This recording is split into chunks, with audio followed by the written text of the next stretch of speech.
Hello everyone.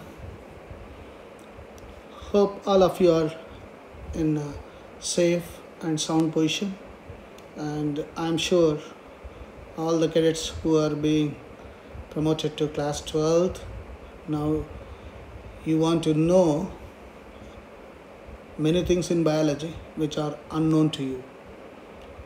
So as part of it, in this chapter, reproduction in organisms, the expected learning outcomes are, at the end of this session, you are in a position to define what is lifespan, reproduction, clones, fission, zoospores, conidia, gemmules, vegetative reproduction. And second, you are in a position to understand the concept of reproduction and its types. And the third, to apply the significance of various types of asexual reproduction. These are the learning outcomes that we are expecting from you at the end of this session. Now let's start with the beginning. Reproduction in organisms. We go with the introduction. The period of birth to natural death of an organism is called lifespan. The time in which from birth to death, the time period is called lifespan. No individual is immortal except unicellular organisms. Why? We'll come to know in the next slide. Because it continues its life in progeny by fission. And every organism, be it an animal or a plant, will have an approximate lifespan.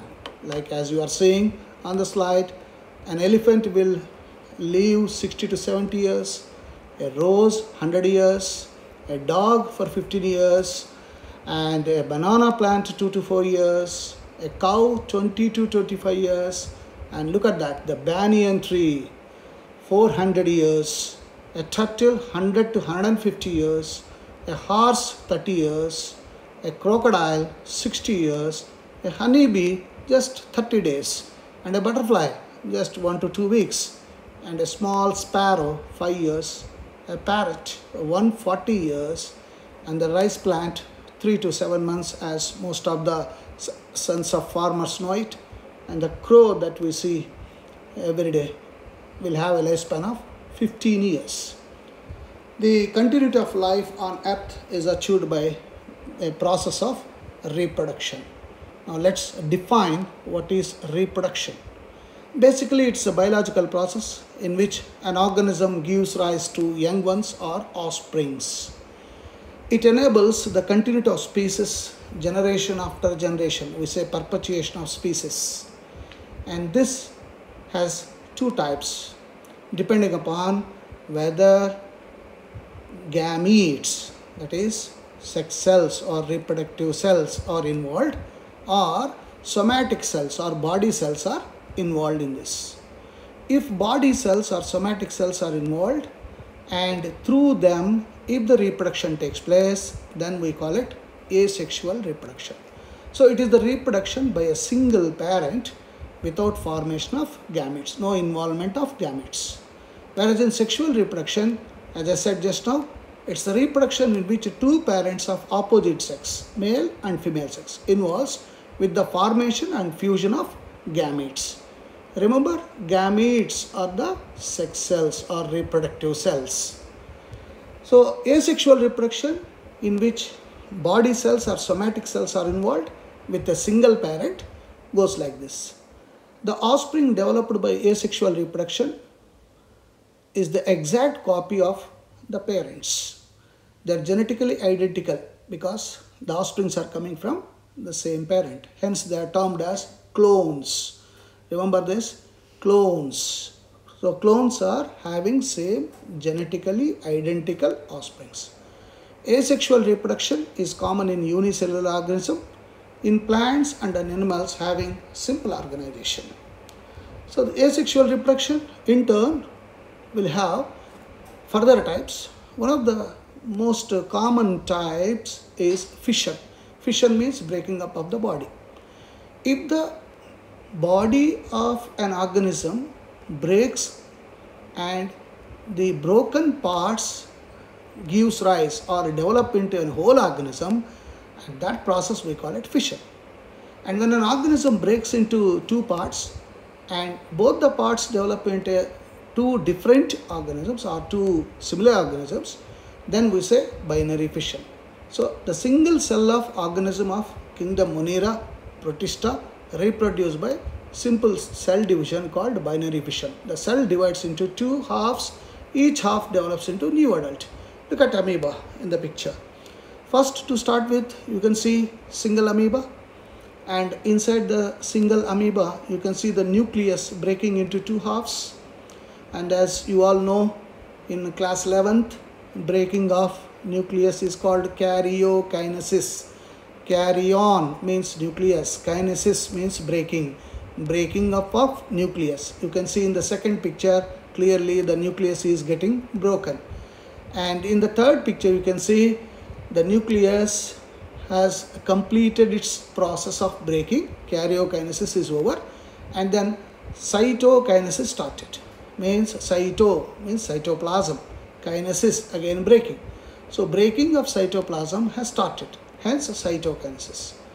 And you can see virtually a bridge being formed in between the two breaking parts, and after some time this bridge gets cut off and two broken parts are formed with one nucleus each. This broken part having one nucleus will develop in future into a new amoeba. Since from one parental amoeba there are two offsprings or two daughter amoeba are formed, we say this is binary fission. You can see actually how this process takes place in water, in the amoeba. And next, through zoospores, reproduction, asexual reproduction takes place. Zoo refers to movements, zoology, study of animals. Zoospores means animals that produce spores. These are motile, asexual spores found in algae, fungi, and they move. They are motile basically because they use flagellum or sometimes a cilia also for locomotion. You can see here whip-like structure, cilia present there. And then third type is bud formation or budding. As all of you know, budding is very famous in yeast, and most of the bakery products are being synthesized with the help of yeast powder. And most of your mummies will be preparing dosa, idli, all this. Fermentation process takes place, and the fermentation takes place because of the yeast. And how does that yeast increase its number? It is through process of budding. In yeast, the cell division is unequal and small buds are reproduced. Initially, these are attached to parent cells. Later, on maturity, gets separated and develops into new individual. In Hydra too, the same process of budding takes place. Now, what's the difference between budding and fission? In fission, the parental cell is virtually splitting itself. We say suicidal reproduction. Whereas in budding, parent will be alive as well as buds also alive. And next, conidia. These are the asexual spores of fungus generated by mitosis. And the penicillium, the antibiotic, very famous, is the best example that increases itself through conidia. In phylum Ascomyces, sac fungi we call it, conidia develops on special stalks, conidiophores. Next, through gemmules, asexual reproduction takes place in sponges particularly. We use these sponges in making of sofa sets and cushion chairs, all that. So gemmules are internal buds of freshwater sponges. They resist drought, high temperature, freezing, lack of oxygen. That means they have the resistance to all this. Next, in most of the plants, we see vegetative reproduction. So basically, asexual reproduction takes place in animals, the two lower category animals and lower category plants, whereas vegetative reproduction takes place in plants in general. So naturally it occurs through different types. First one, runner. Second, rhizome, suckers, tuber, offset, bulb. Let's see one example. Runner is also called stolon. It is slender stem that grows horizontally to ground. Naturally, it gets cut off and gets separated and develops into a new individual. Example, strawberry. All of you like this. Look at the strawberry slide and you can see the runner spreading itself on the ground. Second, rhizome. It is the modified underground stem. Again, the children of farmers, you know, most of your parents will be growing this in your fields. If a rhizome is separated into pieces, each piece may be able to give rise to a new plant. The best example is ginger, quinoa. Next, suckers. Again, these are all your favorites. Cherries. So cherries and apples are the suckers. It's a basal shoot. A root sprouts adventitious shoot. It grows from a bud at the base of a tree or shrub or from its roots. Next, tubers. Tubers, modified plant structures that are enlarged to store nutrients. These are short, thick, underground stems. And again, all of you, again, children of farmers, you must have seen with your own eyes in the field, potato. And on potato, you must have seen structures called eyes. So, wherever eyes are present, vegetative spots, we cut that and put it in the soil. It gives rise to fresh potato plant. So it bears minute scale leaves with a bud. It has the ability for developing a new plant. Next, offset. Offset is a small, virtually complete daughter plant that asexually reproduced on the mother plant. Example, water hyacinth. It is a blessing in disguise. As far as plant is concerned, it helps the plant to increase its offsprings.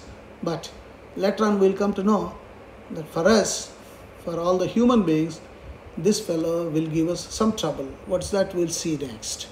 And then bulb. A bulb is a short stem with fleshy leaves or leaf bases. Again, the children, all of you must have seen onion, garlic. These are the best examples of bulbs. And then just now I said, what is the trouble with water hyacinth? The water hyacinth is basically an aquatic plant. It's called Eichhornia. It is considered as terror of Bengal. Why?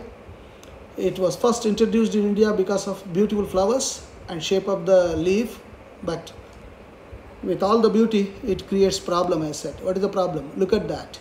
All the water bodies, lakes particularly, will be covered densely so that the sunlight will not reach the aquatic plants and aquatic animals. As a result of lack of oxygen in the water, all the aquatic animals will die.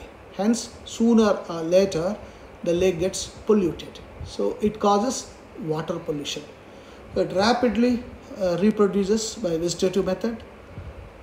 Offset in a short period, it drains out oxygen from water in the lakes that leads to death of fishes. Hence, it creates water pollution and is considered as water seed. So with this, today's session, I hope you have understood the concept of reproduction and types of reproduction and particularly significance of asexual reproduction. Thank you. Let's see you in the next session.